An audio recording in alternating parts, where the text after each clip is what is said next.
जय श्री ओम नमः सिद्धेभ्यः। नमो अर्हन्ताणं नमो सिद्धाणं नमो आयरीयाणं नमो वज्झायाणं नमो लोये सव्वसाहूणं। मंगलं भगवान् वीरो मंगलं गौतमो गणी मंगलं कुंदकुंदाद्यो जैनधर्मोऽस्तु मंगलम्। सर्वमंगलमांगल्यं सर्वकल्याणकारकं प्रधानं सर्वधर्माणां जैनं जयतु शासनम्। वन्दितु सर्वसिद्धे ध्रुवमचलमनोवमं गदिं पत्ते वोच्छामि समयपाहुल नमो सुध केवली भणिदम्। नमः समय साराय स्वानुभूत्या चकासते चित्स्वभावाय भावाय सर्वभावान्तरच्छिदे। अपनापन शुद्धात्म में अपने में ही लीन होना ही संवर कहा जिनवर परम प्रवीण।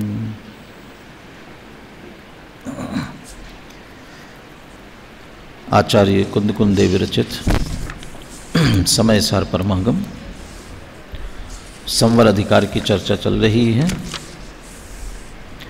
187 से 89 तक संवर होने की विधि क्या है, संवर का प्रकार बताया गया था। बीच में आचार्य जयसेन की टीका में 2 गाथाएं जो विशेष आई थी, इनकी भी चर्चा अपन ने कर ली थी। अब गाथा 190, 91, 92 इन 3 गाथाओं में संवर होने का क्रम बताते हैं।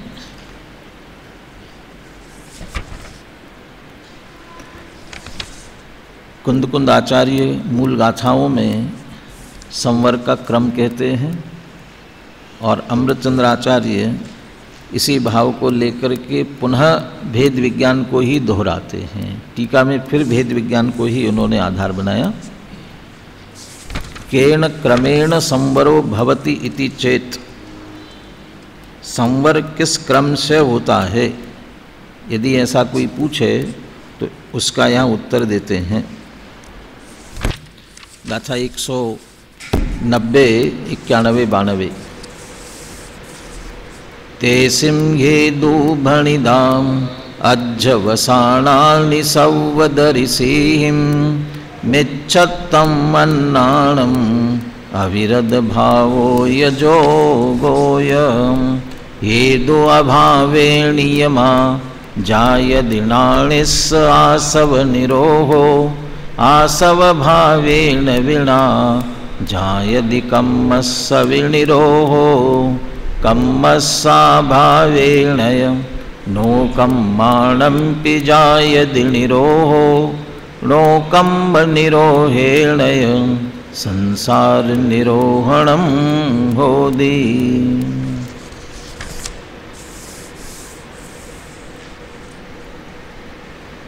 तेसिं हेदु भणिदा अज्जवसाणानि सव्वदरिसीहिं। उनका हेतु अज्जवसानादि भावों को कहा। किन्ने कहा है? सव्वदरिसीहिं, सर्वदर्शी। यानी सर्वदर्शी भगवान ने उनका हेतु किसे कहा? अध्यवसान भावों को। उनका माने किनका? पीछे की गाथाओं में कर्माश्रव की बात चल रही थी कि वो कर्म का आश्रव होता है और कर्म के आश्रव से मुक्त हो जाता है, समस्त कर्मों से मुक्त हो जाता है।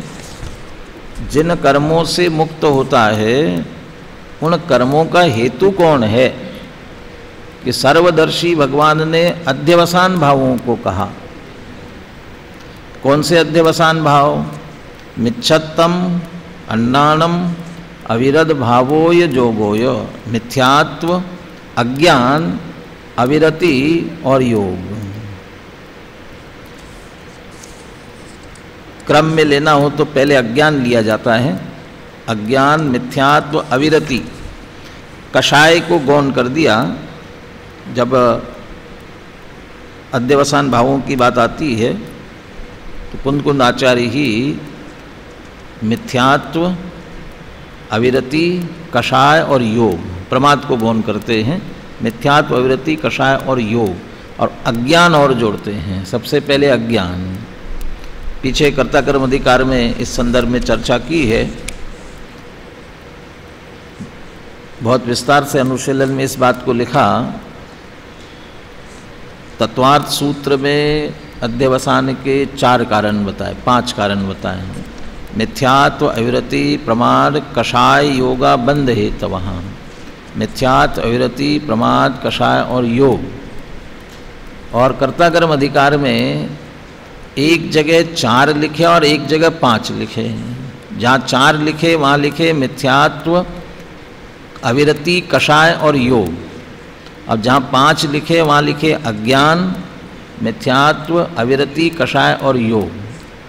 तो ये इतना लंबा प्रश्न लिखते हुए ये प्रश्न किया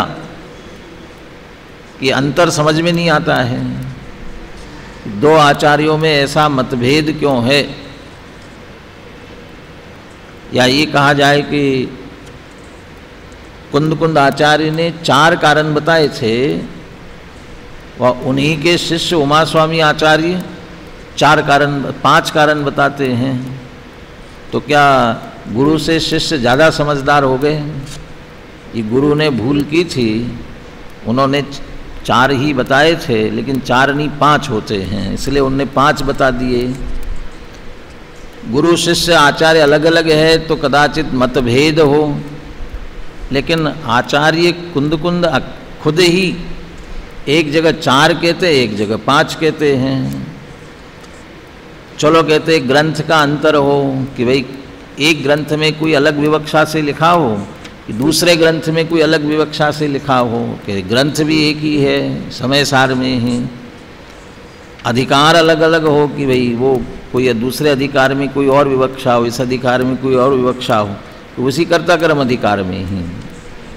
और सब कुल मिलाकर के उत्तर इतना ही है कि विवक्षा भेद है, भाव भेद नहीं है। और विवक्षा इतनी सी है कि भेदाभेद की विवक्षा कर दी गई है।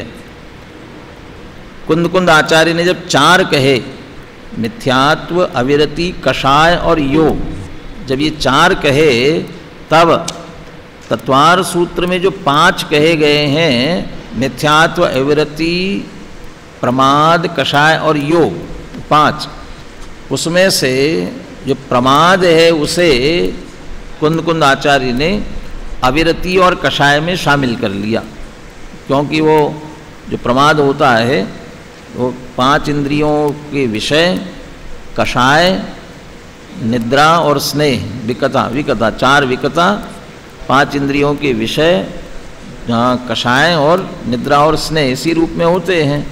तो कषाय तो आई गई, और 4 प्रकार की विकता और 5 इंद्रियों के विषय, ये अविरति हो गई।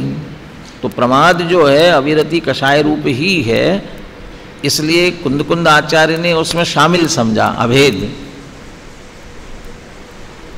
उमा स्वामी आचार्य ने उस पर अच्छी तरह ध्यान चला जाए, इसलिए उसको अलग कर लिया।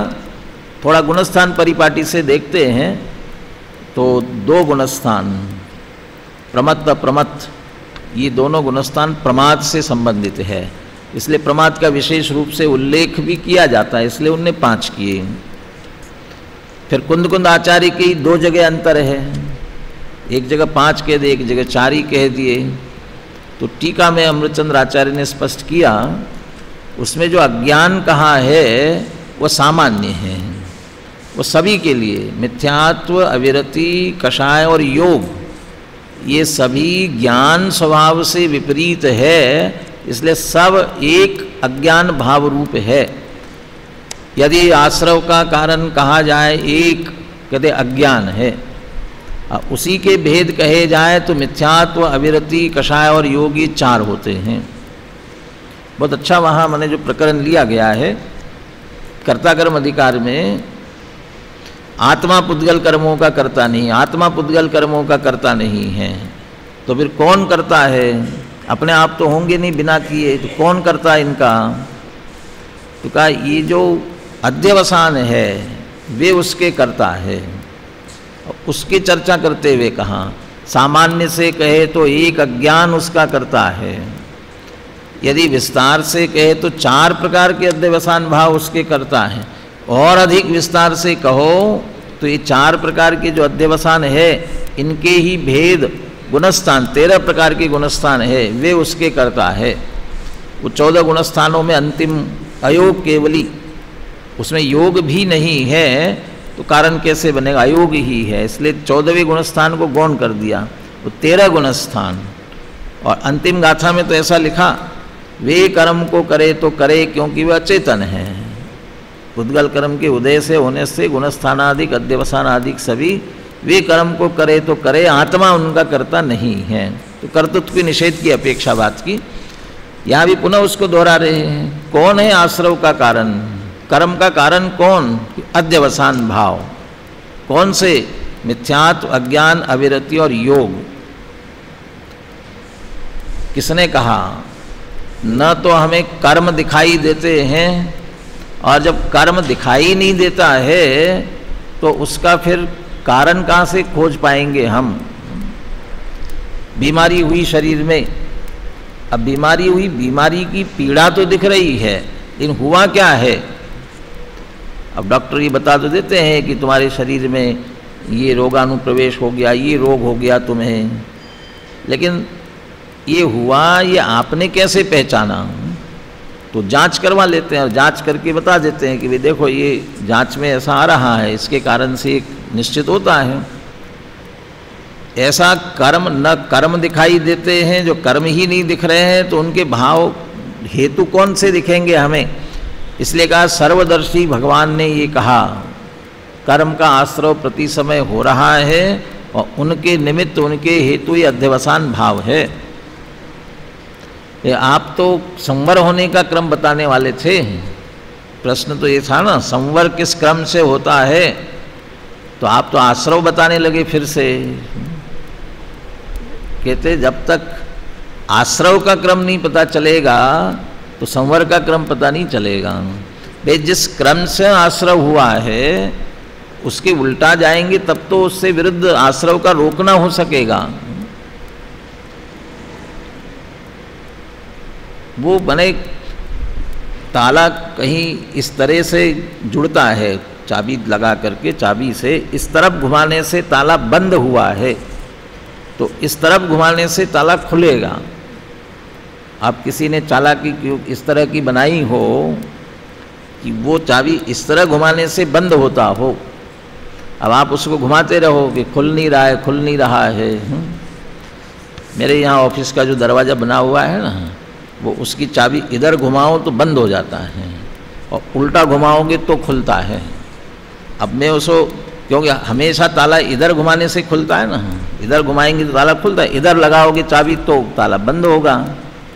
अब इधर ही घुमाते रहो तो कि नहीं, बंद किस तरीके से हुआ उससे उल्टा चलना पड़ेगा तो खुलेगा। तो बंद यदि इधर से हुआ है तो उसके विरुद्ध जाना पड़ेगा।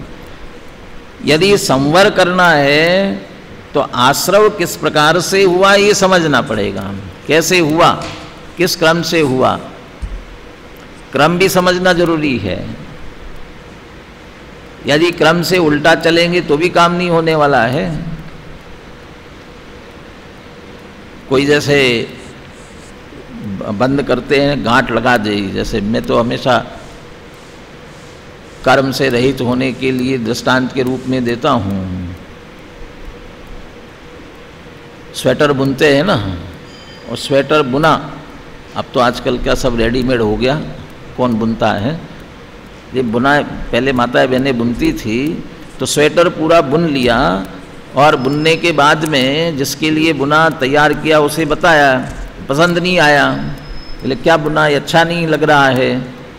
कोई बात नहीं, दोबारा बना देते हैं। तो ऐसे ये सब बन गया, आप कैसे करोगे? कोई बात नहीं, इसको खोल दो फिर से बना देंगे।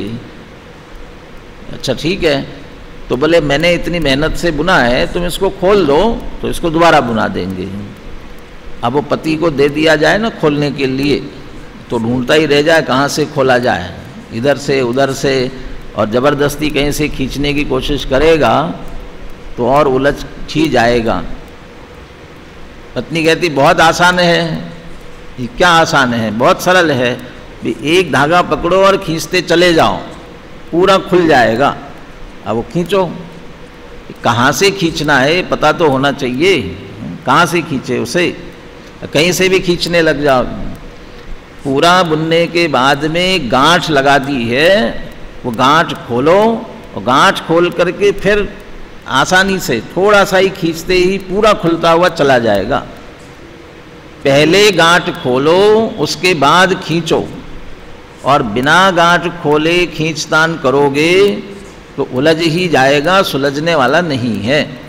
वो ऐसे ही मिथ्यात्व की गांठ बंधी हुई है, इसलिए मिथ्यात्व ग्रंथि कहते ही है। तो मिथ्यात्व ग्रंथि का भेदन करो, ग्रंथि तो मिथ्यात्व की गांठ, ये सब बंधा और मिथ्यात्व की गांठ लगी है। टीका में अमृतचंद्र आचार्य लेने वाले हैं, भेद विज्ञान के विरुद्ध मिथ्यात्व अज्ञान को ही लेने वाले हैं। ये इसके कारण से अब बंधा है, तो क्या छोड़ो पहले? मिथ्यात्व, अविरति, कषाय, योग, क्या छोड़ना पहले? मिथ्यात्व छूटा नहीं है, मिथ्यात्व की गांठ खुली नहीं है, और अविरति, कषाय, योग, इनमें से किसी को भी छोड़ने की खींचतान करते रहेंगे तो उलझने ही वाले हैं, सुलझने वाले नहीं हैं। तो क्या करोगे? मिथ्यात्व की गांठ खोलो। किसान पहले वहाँ प्रयास कर रहे थे, कोई बात नहीं है, गलती समझ में आ गई ना कि मिथ्यात्व के खुले बिना ये नहीं खोलेंगे, तो अब मिथ्यात्व को खोलने का प्रयास करो सबसे पहले। तो किस तरीके से हुआ, एक क्रम ऐसा है ना, यदि ये क्रम समझ में नहीं आया तो फिर छूटने का क्रम भी समझ में नहीं आएगा। इसलिए पहले आश्रव किस क्रम से होता है इसकी चर्चा इस 190 गाथा में की। अब कहते हैं हेतु अभावे नियमा जायदि नानिस्स आसव निरोहो। नानिस्स नियमा आसव निरोहो जायदि, ज्ञानी के नियम से आश्रव का निरोध होता है। इधर तो कहा कि इस प्रकार से तो कर्म के हेतु ये है, कर्म के हेतु ये माने इसके कारण से आश्रव होता है, लेकिन ज्ञानी के नियम से आश्रव का निरोध होता है। ये क्यों? हेतु अभावे, क्योंकि ज्ञानी के जो पीछे हेतु कहे गए अध्यवसान भाव, उनका अभाव है। कौन से ज्ञानी के? केवल ज्ञानी के। ये केवल ज्ञानी के भी नहीं है, तो केवल ज्ञानी का भी योग रहता है, उनके भी अभाव नहीं है, सबके सारे हेतुओं के अभाव नहीं है। वो अज्ञान वाले, मिथ्यात्व वाले को ही हेतु कहते हैं। मिथ्यात्व सहित जो अध्यवसान भाव है वे अध्यवसान भाव है, वे अज्ञानमय भाव है, वे आश्रव के कारण है। मिथ्यात्व चला गया और अविरति, कषाय, योगादिक बाकी भी रह गए तो भी वे आश्रव के कारण नहीं है। देखो तो आश्रव तो अनंत भगवान तक हो रहा है, तीनों के तो अनंत संसार वाला आश्रव नहीं है। इसलिए समय सार तो कहेगा आश्रव होता ही नहीं है, बंद होता ही नहीं है ज्ञानी के। तो ज्ञानी के वो मिथ्यात्व अज्ञान वाले अध्यवसान भाव चले गए हैं, वो हेतु है मूल में। अमृतचंद्र आचार्य तो सीधे उसी को हेतु लेंगे, मिथ्या दृष्टि के अध्यवसान भाव। मिथ्या दृष्टि के अध्यवसान भाव अज्ञान रूप है, और ज्ञानी के अध्यवसान भाव ज्ञान रूप है। तो कहते ज्ञानी के तो अध्यवसान भाव होते नहीं है ना, नहीं, जो बाकी के रह गए। चौथे गुणस्थान में अविरति, कषाय, योग बाकी रह गया। पांचवें गुणस्थान में देश व्रत हो गया तो बाकी के प्रमाद, कषाय, योग रह गया। छठे सातवें में आ गए तब भी कषाय बाकी रह गई। अरहंत अवस्था में पहुंच गए तो योग बाकी रह गया। तो वो रह गए होंगे, लेकिन वे ज्ञान रूप है, ज्ञानमय है। कर्ता कर्म अधिकार में बहुत विस्तार से चर्चा ली इसकी। ज्ञानी के भाव शुभाशुभ ज्ञानमयी है, अज्ञानी के वही भाव अज्ञानमयी है। ज्ञानी और अज्ञानी में ऐसा अंतर क्यों है ना, और शुभाशुभ भावों में भी ऐसा अंतर क्यों है। तो काफ़ी विस्तार से उस पर चर्चा की। ज्ञानी के वे सारे भाव ज्ञान में और अज्ञानी के अज्ञान में, कह रहे ज्ञानी के यदि अविरति इत्यादि कषाय, ये जो विपरीत भाव है, विभाव है, ये ज्ञानमय के अज्ञान में, ज्ञानी के विभाव भाव है वे ज्ञानमय के अज्ञान में। तो वहाँ तो ये सिद्ध किया वे भी ज्ञान में है। क्यों ज्ञान में है?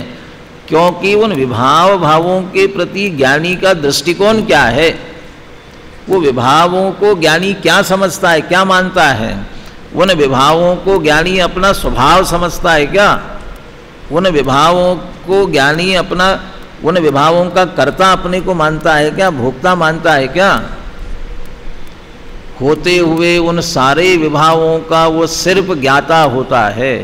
मैं इन सब को जानने वाला हूँ, न ये मेरे हैं न मैं इसका करता हूँ। तो ज्ञाता बन रहा है तो ज्ञान हुआ ना सिर्फ उनका, इधर ज्ञान में परिणाम हो रहा है। इसलिए इस ज्ञान में निर्णय का भाव का उपचार उन भावों पे करके का वे भी सब ज्ञान में हैं। अज्ञानी यदि व्रतादिक भी कर रहा हो, महाव्रत का पालन भी कर रहा हो, लेकिन उसमें एकत्व बुद्धि कर रहा हो, अहम बुद्धि कर रहा हो, तो अज्ञान का परिणाम है। और उस अज्ञान के परिणाम के कारण से, उस अज्ञान का प्रभाव उन पर पड़ने के कारण से, वह व्रत आदि पर पड़ने के कारण से, वे व्रत आदि भी उसके अज्ञान में कहलाए। इसलिए उसके सारे भाव, अशुभ भाव तो अज्ञान में होंगे ही, शुभ भाव भी अज्ञान में हैं। ज्ञानी के शुभ भाव की बात करते हैं, ज्ञानी के अशुभ भाव भी ज्ञान में हैं, ज्ञानी के विषय भोग भी ज्ञान में है। क्योंकि ज्ञानी विषय भोग मेरे हैं, इनमें सुख है ऐसा मानता ही नहीं है, भोगों से सुख आता है ऐसा मानता नहीं है। इसलिए उसके वो सब ज्ञान में भाव है। तो हेतु अभावे, ज्ञानी के उनका अभाव है जिनसे आश्रव होता था। जब हेतु कारण ही नहीं है, कार्य कैसे होगा। तो हेतु अभावे नियमा जायदि नानिस्स आसव निरोहो, हेतुओं के अभाव में ज्ञानी के नियम से आश्रव का निरोध होता है। आचार्य कितने विश्वास के साथ ये बात कहते हैं, नियमा, नियम से। जब अनुभव से बात की जाए ना, स्वानुभव से, तो फिर उसमें जोर आता ही है। प्रत्यक्ष अनुभव किया हो उस बात को कहने में फिर जोर आता है। इसलिए कि नियम से, ज्ञानी के नियम से आश्रव का निरोध होता है। आसव भावेन बिना जायदि कम्मस्सवि निरोह, या आश्रव शब्द में भावाश्रव को ले रहे हैं। आश्रव रूप भाव जो है वो नहीं होते। जब उस आश्रव का अभाव हुआ तो आश्रव भाव के बिना जायदि कम्मस्सवि निरोह, तो कर्म का भी निरोध हो जाता है। कर्म कहाँ से आएंगे। फिर अगली गाथा, कम्मस्स अभावेन नो कम्मानम्पि जायदि निरोहो, और कर्म के अभाव से नो कर्म का भी निरोध होता है। कि नो कर्म आएंगे कहाँ से। जिसके द्रव्य कर्म नहीं है उसके नो कर्म कोई नहीं हो सकता। कर्म के इसमें जो 19वीं गाथा और इधर 75वीं गाथा, इन दो गाथाओं में कर्म नो कर्म के संबंध में एकत्व और कर्तृत्व, इन दो के संदर्भ में चर्चा लेते हुए ज्ञानी अज्ञानी की बात की। कम में नो कम्मम में अहमिधि अहकम च कम नो कम्मम जा ऐसा खलु बुद्धि अपड़ी बुद्धो हवदिता। कर्म नो कर्म में ये मैं हूँ, ये मेरे हैं, उसकी टीका में लिया। ये जो द्रव्य कर्म है दो रूपों में फलित होता है। द्रव्य कर्म भाव और नो कर्म दोनों, माने भाव कर्म और नो कर्म जो भी हो रहे हैं वे सब द्रव्य कर्म के निमित्त से हो रहे हैं। वो भाव कर्म और नो कर्म, माने द्रव्य कर्म का उदय दो प्रकार से प्रभावित करता है, इधर भाव कर्म के रूप में, इधर नो कर्म के रूप में। तो उसमें लिया कर्म का परिणाम अंतरंग में उत्पन्न होता हुआ मोह राग द्वेष सुख दुख इत्यादि, और बहिरंग में उत्पन्न होता हुआ क्या शरीर आदि ये सब लिए, शरीर इत्यादि बाहर में होता हुआ, तो अंतरंग में होने वाले मोह राग द्वेष वो भी कर्म का परिणाम है, द्रव्य कर्म का कार्य है, और बाहर होने वाले शरीर आदि नो कर्म वह भी द्रव्य कर्म का परिणाम है, वो द्रव्य कर्म का ही असर है। यहाँ दूसरी तरह से क्रम लिया, वहाँ तो हो कैसे रहे, है कैसे सत्ता, इसकी तरफ से बात की थी। यहाँ कहा भाव कर्म, भावाश्रव यदि है तो द्रव्य कर्म का आश्रव होगा, द्रव्य कर्म आएगा, और यदि द्रव्य कर्म आया है तो नियम से नो कर्म होगा। जब तक द्रव्य कर्म का अंश भी बाकी है तब तक नो कर्म रहेगा। शरीर रूपी नो कर्म अनंत भगवान के भी नहीं छूट पाता है, अयोग केवली के बिल्कुल अंतिम, कदाचित 3 कर्मों की स्थिति घट गई हो और आयु की ज़्यादा हो, या आयु की पूरी होने वाली हो, बाकी कर्मों की स्थिति ज़्यादा हो, तो फिर केवली समुद्घात करके सबको एक साथ कर होते हैं, हो जाता है, और जैसे ही आयु समाप्त हो जाती है वैसे बाकी 3 भी समाप्त हो जाते हैं और देह से रहित अशरीरी सिद्ध दशा प्रकट हो जाती है। माने वो शरीर का संयोग वो आयु कर्म के अंतिम निषेक तक, बिल्कुल अंतिम निषेक जब तक नहीं जाएगा तब तक शरीर का संबंध नहीं छूट सकता, तब तक रहेगा। माने जब तक द्रव्य कर्म है तब तक नो कर्म भी रहेगा, और इधर भाव कर्म का अभाव होने से द्रव्य कर्म का आश्रव नहीं हुआ, द्रव्य कर्म जब नहीं आया तो फिर नो कर्म कहाँ से होगा। मरण और निर्वाण में क्या अंतर है? मरण, वैसे तो निर्वाण को भी मरण ही तो कहा, कौन सा मरण है वो? पंडित पंडित मरण कह दिया, लेकिन अंतर क्या होगा? इधर इनका मरण हुआ और इनका निर्वाण हुआ, क्या अंतर हुआ? इनका मरण हुआ इसलिए कह रहे हैं कि आगे नियम से जन्म लेंगे, और निर्वाण हुआ क्यों कह रहे हैं? अब जन्म नहीं लेंगे। ये संसारी मरण होने के बाद फिर जन्म ले रहा है और वे मोक्ष में चले गए, ऐसा क्यों? क्योंकि इस संसारी ने आयु कर्म द्रव्य कर्म बांधा था, इसका द्रव्य कर्म बंधा हुआ था, और उनका आयु नामक द्रव्य कर्म बंधा ही नहीं था। तो आयु नामक द्रव्य कर्म था ही नहीं तो कहाँ जाएंगे, कैसे जन्म लेंगे? बिना आयु के कहाँ जाएंगे? इसलिए आयु कर्म कब प्रारंभ होता है? आयु कर्म कब प्रारंभ होता है? यहाँ मर गए और फिर आयु कब प्रारंभ होगी? जब जन्म लेंगे तब, ऐसा ही ना, जब जन्म होगा। आयु कितनी? रमन कितनी आयु तुम्हारी है? कितनी है? कितने साल के हो गए? हाँ, 21 साल के हो गए ना? 21 नहीं, पौने 22 साल के हुए, 21 साल कह रहे हो तो। हाँ, क्योंकि 21 साल और 9 महीने वो आयु में शामिल है। इसलिए जो सम्यक दर्शन की योग्यता कितने आयु में आती है? गर्भकाल से 8 वर्ष, बोले मोटे तौर पर हम कहते थे 8 वर्ष की आयु में। इसका मतलब हम जन्मदिन से देखेंगे ना तो उसको तो 7.25 वर्ष में ही, 7 वर्ष 3 महीने में ही उस दृष्टि से सम्यक दर्शन की योग्यता है। माने वहीं से आयु शुरू हो गई, वहीं से आयु शुरू हो गई तो वो दूसरा जन्म हो गया एक तरह से, दूसरे जन्म में चला, गति में चला ही गया ना, उसमें वहाँ पहुँच गया। वो सारी व्यवस्था बहुत व्यवस्थित है और करणान योग में सब वर्णन किया हुआ है। कोई कहेगा कि यहाँ तो मनुष्य के रूप में देह छोड़ा और अभी आगे जहाँ भी जाना हो, चाहे देव में जाए, नारकी में जाए, त्रियंच में जाए। गुरुदेव तो यही कहा करते थे, ऐसे पाप तो दिखाई नहीं देते हैं कि नरक में जाएंगे, और ऐसे बहुत अच्छे कर्म भी नहीं दिखाई दे रहे कि स्वर्ग में जाएंगे। तो कहाँ जाएंगे? ढोर थसे, हाँ, त्रियंच हुआ, मानो कोई त्रियंच हुआ, त्रियंच में चला गया। अब यहाँ तो मनुष्य के आकार में हमारे शरीर, आत्मा के प्रदेश, मनुष्य शरीर के आकार में है। अब आयु तो शुरू हो गई तिर्यंच की, अब है मनुष्य शरीर के आकार वाले आत्म प्रदेश। फिर क्या होगा, कब मिलेगा वो आकार, कि जब वहाँ जाएंगे उस देह को धारण करने के लिए गर्भ में जाएंगे, तब वो आकार बदलेगा। तब तक कौन सा आकार रहेगा, कि तब तक वो पुराना आकार रहेगा, वो गत्यानुपूर्वी से, वो गत्यानुपूर्वी। अभी तिर्यंच गति में जा रहा है तो तिर्यंच गत्यानुपूर्वी, वो पूर्व देह के आकार ही जाएगा।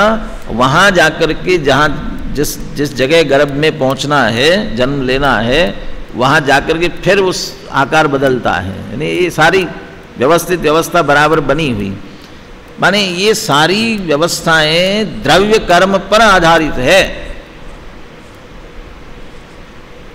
होने के बाद हम शरीर के लिए ऐसा करना वैसा करना, काला नहीं तो गोरा होना, ठेगना नहीं तो ऊंचा होना, दुबला नहीं तो मोटा होना, ये सब कोशिश करते रहते हैं ना।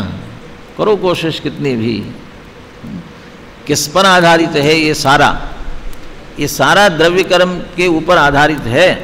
वो द्रव्य कर्म इस नो कर्म को संचालित करता है। उस प्रकार के द्रव्य कर्म का उदय नहीं होगा, पल्ले में पाप पुण्य जो जैसा शुभाशुभ जैसा अच्छा चाहते हैं और अशुभ पड़ा हो, और अशुभ कोई करना चाहे और शुभ पड़ा हुआ हो उस संबंधी, तो वो उसी अनुसार संचालित होगा। नहीं आजकल तो सब चलता है, ये तो क्या करा लेते, प्लास्टिक सर्जरी करके सब बदल लेते हैं। वो उसको ही बैठेगा जिसका उस प्रकार का द्रव्य कर्म होगा उसके साथ में, तभी बैठेगा वो, नहीं तो नहीं बैठेगा। दोनों तरह का मतलब, एक पल्ले में गांठ में पैसा चाहिए इतना सब करने के लिए, कोई कितनी ऑपरेशंस करवा लेते हैं, 10-10, 15-15, 20-20 करा के फिर ठीक करा लेते हैं। अब उसके लिए लाखों करोड़ों रुपया चाहिए, तो जिसके पास होगा वही तो कराएगा, होगा ही नहीं तो कहाँ से कराएगा? तो पहले तो होवे, और होने के बाद वो करा लेता है, तब अंदर से शरीर उसको स्वीकार करने के लिए तैयार होना चाहिए। अब शरीर स्वीकार करने के लिए तैयार नहीं होता, इसका क्या मतलब है? वो द्रव्य कर्म के साथ उसका संबंध है, द्रव्य कर्म के अनुसार। उस प्रकार के द्रव्य कर्म का होगा तो नो कर्म चलता है।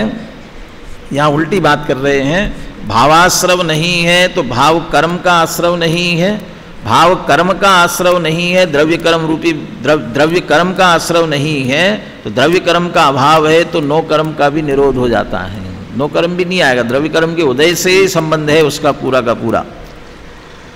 कम्म स्वाभावेन नो कम्मानम्पि जायति निरोहो, नो कम्म निरोहेण संसार निरोहण मोदी।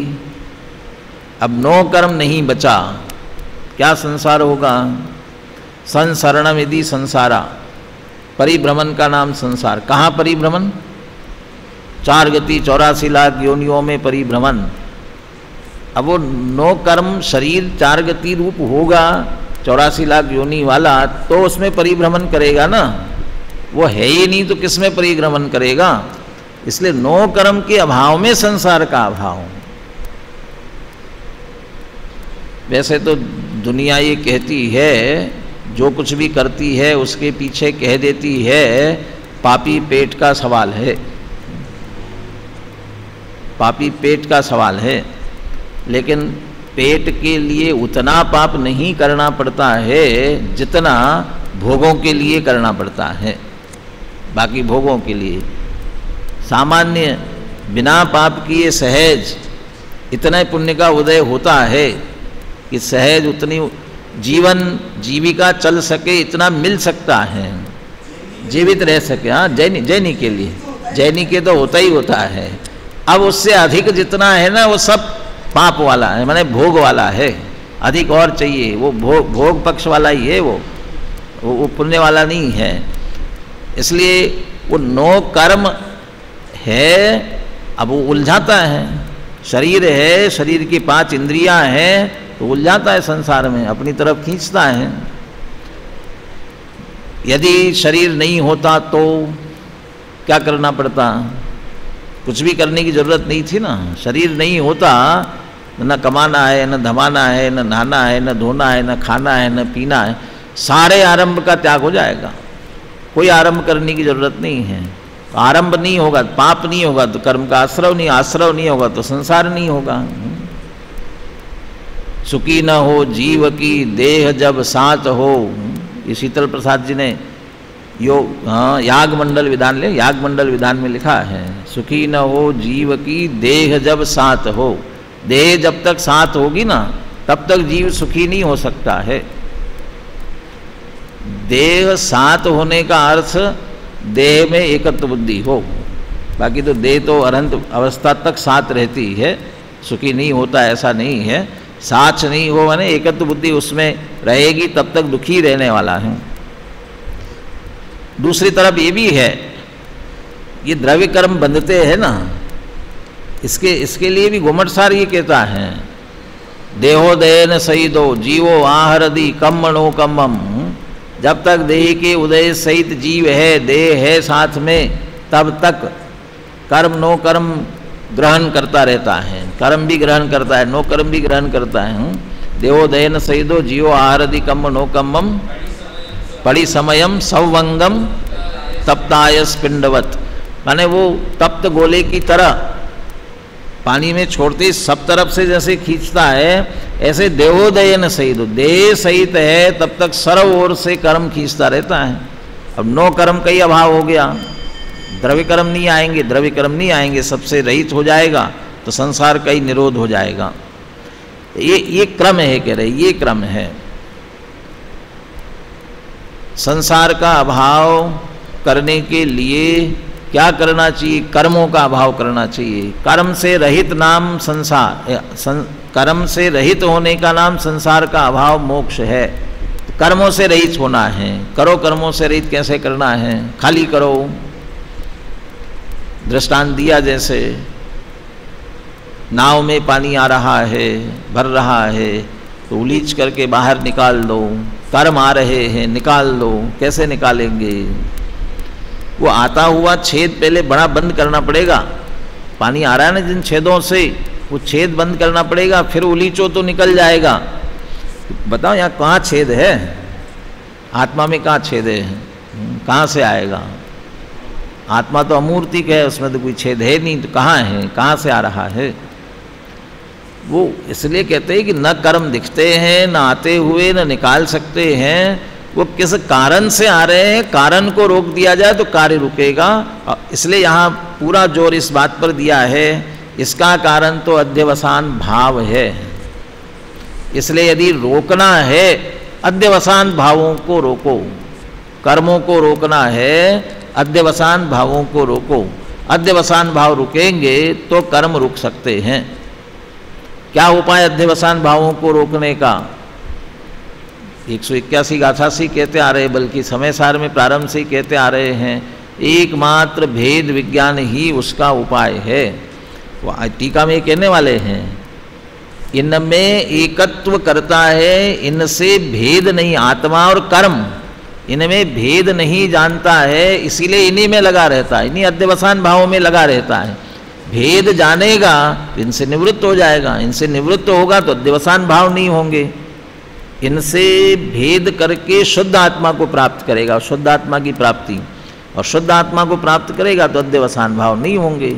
अध्यवसान भाव नहीं होंगे तो आश्रव नहीं होगा, आश्रव नहीं होगा तो कर्म नहीं आएंगे, कर्म नहीं आएंगे तो सहज ही सबसे रहित, संसार से रहित दशा हो सकती है। इसलिए ये क्रम संवर होने का बताया।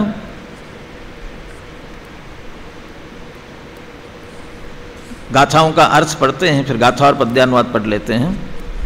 पूर्व कथित मोह राग द्वेष रूप आश्रव भावों के हेतु मिथ्यात्व, अज्ञान, अविरत भाव और योग, ये 4 अध्यवसान है, ऐसा सर्वदर्शी भगवानों ने कहा है। जिन मोह राग द्वेष भावों से आश्रव हो रहा है, ऐसे जो भावाश्रव, वो ना भावाश्रवों का भी कारण मिथ्यात्व, अज्ञान, अविरति और योग, ये 4 अध्यवसान है। मिथ्या अभिप्राय, विपरीत मान्यता, वो अध्यवसान, विपरीत भाव। आगे एक आध उसमें आई है चर्चा, अर्थ दिया हुआ है वहाँ पर, जैसे आचार्य ने भी दिया। हेतुओं का अभाव होने से ज्ञानियों के नियम से आश्रव भावों का निरोध होता है, और आश्रव भावों के अभाव से कर्मों का भी निरोध होता है।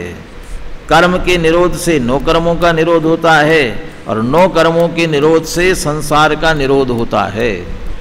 वो संवर की विधि में भावों की तरफ से मुख्यता से बात ली थी, यहाँ कर्मों की तरफ से पूरी विधि क्रम घटित करके बता दिया, लेकिन उस क्रम में भी पहले भावों को ही रखा। रोकना तो अपने अध्यवसान भावों को पड़ेगा, अध्यवसान भाव रुके तो आगे की प्रक्रिया तो सहज होने वाली होती है। बोले गाथा और पद्यानुवाद एक बार पुनः पढ़ते हैं।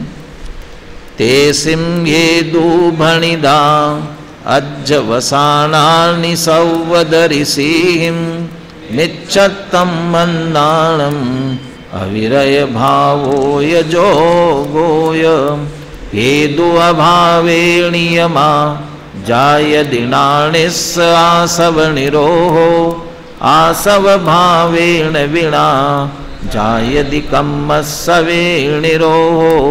कम्मस्सा भावेण नो कम्माणं पिजायदि निरोः नो कम्म निरोहेण संसार निरोहणं बोधि। बंध के कारण कहे हैं भाव अध्यवसान ही मिथ्यात्वर ज्ञान अविरत भाव एवं योग भी।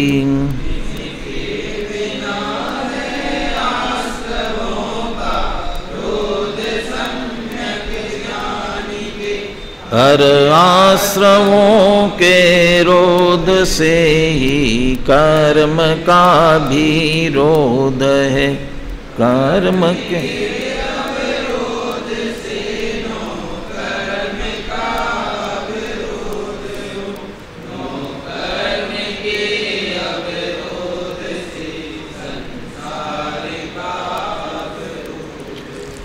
पिछले गाथाओं के अनुशीलन में चर्चा ली थी, ये संवर होने की बात है तो मोक्ष तक की बात कैसे कर रहे हैं। तो ये अप्रतिहत भाव की अपेक्षा अब संवर फिर कभी भी पुनः आश्रव रूप होकर के पूरी तरह से संसार का कारण नहीं बनेगा। इसलिए ये संवर होते होते पूर्णता की तरफ ले जाने की बात थी, इसलिए संसार के रोध तक, मुक्ति तक पहुंचाने की बात इसमें की है। चर्चा बहुत हो चुकी है, इसलिए टीका में विशेष चर्चा करने की आवश्यकता नहीं रहेगी। पढ़ते हैं अपन।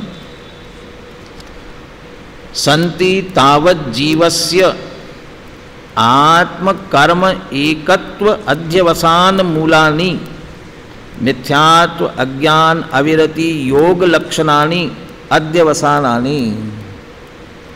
जीवस्य अध्यवसानानि संति, जीव के अध्यवसान भाव हैं। कौन से अध्यवसान भाव? मिथ्यात्व अज्ञान अविरति योग। लेकिन कौन से? आत्म कर्म एकत्व अध्यवसान मूलानि। आत्मा और कर्म के एकत्व का अध्यवसान जहाँ पर है, दोनों अध्यास, एकत्व का अध्यास माने विपरीतता। आत्मा और कर्म एक ही है। कौन सा कर्म? कौन सा कर्म? ये सभी। टोडरमल जी ने जब जीव अजीव की 7वें अधिकार में जीव अजीव तत्व की भूल की बात की ना, मिथ्या अन्यथा श्रद्धान जीव अजीव तत्व का 7वें अधिकार वाला, चूँकि वह शास्त्र पढ़ा हुआ है, उसको समझाते हुए जो बात कही, भले ही वह शास्त्र पढ़े, शास्त्र में से ये भेद विज्ञान की चर्चा भी पढ़े, लेकिन अंदर में जो भाव भासना होनी चाहिए भेद विज्ञान वाली, वह नहीं होती और एकत्व वाली भाव वासना चलती रहती है। उसके लिए उन्होंने कहा कि कैसे, जैसे ज्ञानादि में अहम है वैसे ही उपदेश उपवास आदि में भी समान रूप से अहम करता है। म्हणजे ज्ञान में अहम है वैसा ही उपदेश उपवास आदि में भी। ऐसा कह करके ज्ञान तो स्वभाव है, उसमें तो अहम कर ही रहा है, ये मैं जानता हूँ, लेकिन उसके साथ साथ उपवास उपवास में तो खाना नहीं खाया, उसके उल्टा ले लो, मैं खाता हूँ, मैं चलता हूँ, मैं फिरता हूँ, देह में एकत्व बुद्धि हुई। मैं क्रोध करता हूँ तो भाव कर्म में एकत्व बुद्धि हुई। क्या करे, मेरा भाग्य ही खोटा है, अभी तो मेरा भाग्य ठीक नहीं है, मेरे पाप का उदय चल रहा है, मैंने पाप का उदय भी मेरा है, मैंने द्रव्य कर्म में। ये हमारी, ये तो हम भाषा में बोलते हैं, ये भाषा में वो निकलता है जो अंदर बैठा होता है, अंदर अभिप्राय में बैठा है तब निकल रहा है। ये तो ज्ञानियों की बात है कि अभिप्राय पलट जाए फिर भी वो लोक की भाषा कदाचित चलती रहे। ये हमारा अज्ञान गहराई में इतना बैठा हुआ है कि वो चलता है ऐसे ही। मैं तो बहुत बार कहता हूँ, हमारा ग्रहित मिथ्यात्व की दूर करने की बात सोच रहे हैं, ग्रहित मिथ्यात्व गया कि नहीं गया हमारा? थोड़ी सी कोई प्रतिकूलता हुई, भगवान न करे ऐसा हो जाए, भगवान न करे ऐसा हो जाए। क्या मतलब है? भगवान न करे ऐसा हो जाए माने क्या?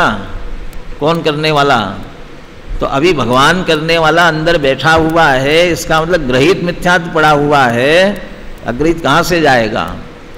इसलिए बहुत ठोक बजा के अच्छी तरह से, पहले अच्छी तरह से निर्णय करना पड़ेगा, तब इधर अग्रहित के लिए प्रयास किया जाए।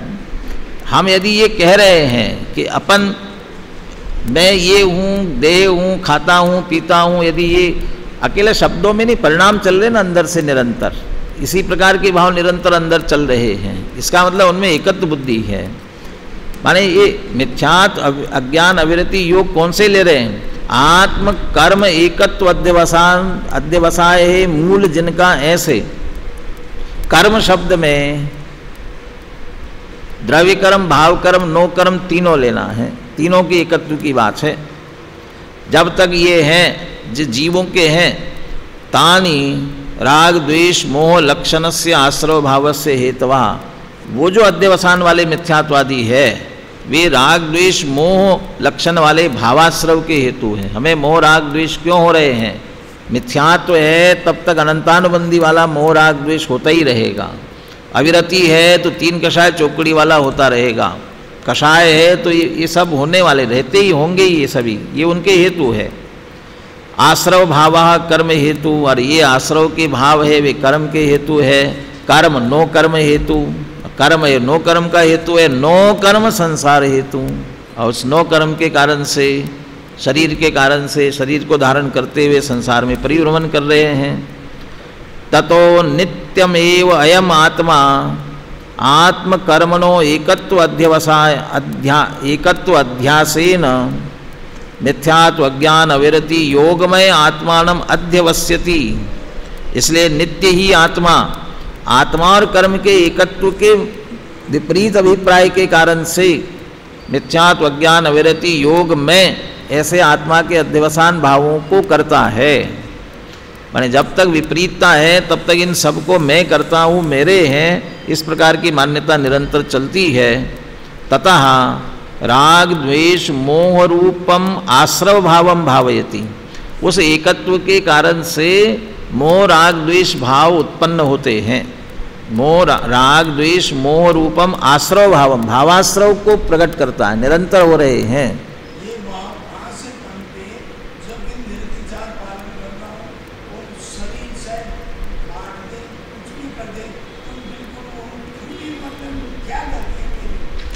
क्योंकि वो देह की एकत्व तो नहीं छूटी है ना भाई, इसे काटे करे तो भी मुझे क्रोध नहीं करना है।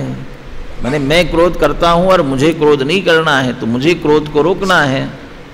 पहले ही समझता कि ये सबको मैं जानने देखने वाला हूँ, ये भेद विज्ञान होता, सहज ज्ञाता दृष्टापना होता तो सहजता होती। वो सहजता नहीं है। मेरे शरीर को काटे तो काटे, मैं क्रोध नहीं करूँगा, इसका मतलब मेरा शरीर है, इसको काटने दो। मैं क्रोध नहीं करूँगा, इसके मतलब मैं करता था, मैं इसे रोकूंगा। अभी उसमें हम पड़ा है। और वे जो भेद विज्ञानी तीन कषाय चौकड़ी के अभाव वाले मुनिराज है, वे तो शरीर का कुछ भी हो रहा हो तो देह मैं नहीं हूँ, देह का कुछ भी होवे मैं क्रोध नहीं करूँगा, नहीं, वो आता ही नहीं है। वो उधर परिणाम ही उधर नहीं जाने के कारण से, स्वभाव में होने के कारण से कदाचित इतना भाव भी आवे, क्यों हो रहा है, उस प्रकार के कर्म के उदय से हो रहा है, उसका संबंध कर्म के उदय के साथ है, हमारे साथ कोई संबंध नहीं है। माने वो अपने स्वरूप में मग्न रहते हैं और उधर स्वरूप की मग्नता निर्णय ही नहीं है, इसलिए विपरीतता चलती रहती है। यहाँ ये कह रहे कि एकत्व के कारण से राग द्वेष मोह रूपी भाव होते हैं, ततो राग द्वेष मोह रूप आश्रव भावम भावयति, भावाश्रव करता है, होते हैं उसे। ततः कर्माश्रवति, भावाश्रव तो द्रव्याश्रव तो होगा ही होगा, द्रव्य कर्म आएंगे। ततो नो कर्म भवति, उससे नो कर्म आएगा। और ततः संसारा प्रभवति, और उसके कारण से संसार खड़ा होता है। इस प्रकार से पूरा संसार खड़ा किया हुआ है। अब संवर कैसे होता है इसकी चर्चा अगले पैराग्राफ में है। इसकी चर्चा कल करते हुए इसके बाद के जो कलश है, अब तो उपसंहार की ओर है, ये कलशों की चर्चा आगे करेंगे।